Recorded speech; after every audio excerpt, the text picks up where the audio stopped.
teve a sensação de que alguns jogos atuais não te prendem ou não te encantam mais como os de antigamente? Um dos motivos que explicam isso será tema da análise feita nesse vídeo. Existiu um período após a invenção dos videogames em que a única preocupação dos grandes estúdios era desenvolver jogos de qualidade para atingir o sucesso comercial desejado. Porém, com o passar do tempo, as coisas começaram a mudar no mundo em geral, principalmente a partir da década de 2010, até chegarmos nos dias atuais, onde a maioria das principais desenvolvedoras de games quer acompanhar essas mudanças e dividir o foco com coisas triviais ao invés de priorizar boas histórias e qualidade. É importante lembrar que o principal motivo da existência de qualquer produto que faça parte da indústria de entretenimento é justamente criar uma forma de escapismo, ou seja, a fuga da vida real e dos problemas da sociedade humana. Ao pegar um game para jogar, qualquer pessoa normal só vai estar querendo se divertir, se distrair e esquecer um pouco da dura realidade do cotidiano. Ninguém em sã consciência liga o PC ou o videogame para jogar querendo ter uma aula sobre história, política ou ideologias. Se esse fosse o caso, a pessoa iria procurar algum professor competente na vida real. Mas os estúdios, que hoje em dia em sua maioria são dominados por funcionários e executivos ativistas e militantes a favor das pautas ideológicas da cultura woke, simplesmente ignoram o fato de que os gamers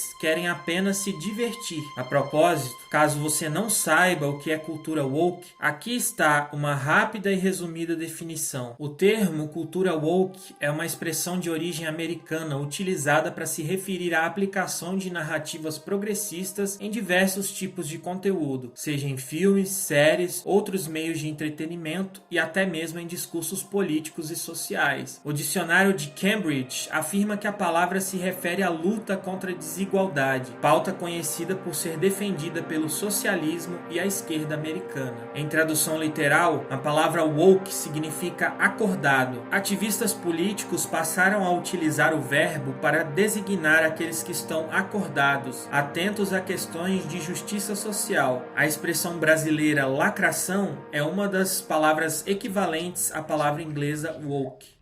O que levou o mundo a chegar a esse ponto é uma discussão que entraria em um debate muito mais profundo sobre política, e não é esse o intuito do vídeo. O foco aqui é explicar o porquê muitos jogos atuais deixam a desejar em quesito qualidade e impacto em comparação com games antigos. O fato é que quando a preocupação durante o desenvolvimento de um jogo é de, em primeiro lugar, transmitir uma mensagem política relacionada ao mundo real e falar sobre identitarismo ou assuntos parecidos, isso gera uma grande queda na criatividade. O universo da fantasia não combina com a vida real. É justamente por ser algo fictício que chama a atenção como entretenimento. Não é algo bom ficar transformando jogos em simuladores de vida real. Um jogo não deve estar preocupado em agradar lado político A ou B, mas sim em agradar aquele jogador que quer entrar no game, se divertir e usar aquilo como escapismo. Esse tipo de jogador é maioria inquestionável. Se alguém te disser o contrário, não acredite. Sempre haverá uma minoria barulhenta para incomodar, mas no fim das contas, quem mantém a indústria funcionando não é essa minoria barulhenta que pertence a uma bolha. Jogos como Elden Ring são a prova disso. Hoje em dia tem militante querendo aplicar o tal cancelamento em jogos Souls-like por julgarem ser muito difícil.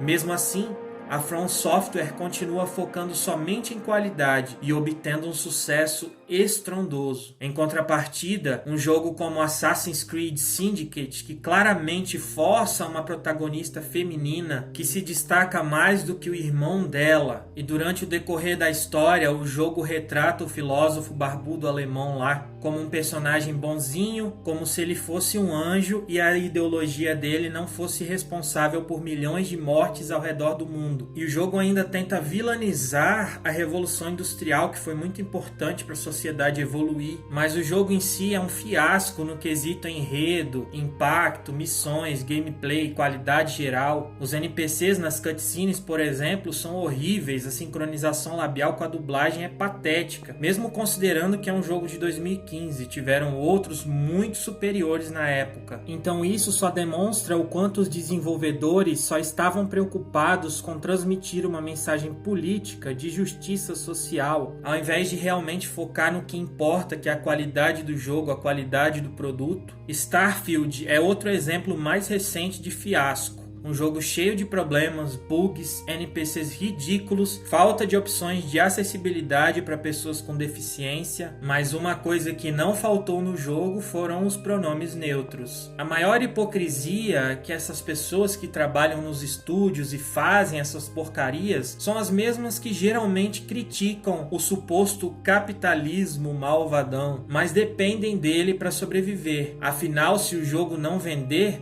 o estúdio vai à falência, a pessoa perde o emprego e ainda vai botar a culpa também na sociedade, falando que ela é preconceituosa, ao invés de reconhecer que o produto foi de qualidade ruim. Mais irônico ainda é que esse tipo de grupo ativista é o que mais exige tolerância, mas não tolera ouvir opiniões que vão contra a ideologia deles. A diferença entre os desenvolvedores atualmente versus a era antes de 2010 é gritante. Nessa época de ouro da indústria do entretenimento, antes do surgimento de grupos ativistas, havia total liberdade criativa para produzir histórias cativantes, sem a necessidade de sinalização de virtude ou levantamento de determinadas bandeiras políticas. Isso enriquecia o enredo dos jogos e incentivava cada vez mais o aparecimento de mentes brilhantes querendo dar vida a ideias bem elaboradas através dos videogames. É por isso que dessa época surgiram jogos que mudaram a indústria dos videogames, com ideias novas e obras-primas que para sempre ficarão marcadas na memória dos gamers. É claro que não dá para generalizar, afinal existem casos atuais como o de Elden Ring, por exemplo, já citado aqui anteriormente, que ainda se salvam da incompetência e das ações autodestrutivas geradas pela cultura woke. Mas em resumo, a cultura woke está estragando games atuais porque os desenvolvedores e roteiristas que a adotam como princípio máximo e filosofia de vida são muitas vezes os responsáveis pelo processo criativo dentro das empresas. Eles têm autonomia e o aval dos executivos para fazerem o que bem quiserem. Essas pessoas possuem a mente dominada e querem a qualquer custo passar adiante a mesma doutrinação a qual elas foram submetidas.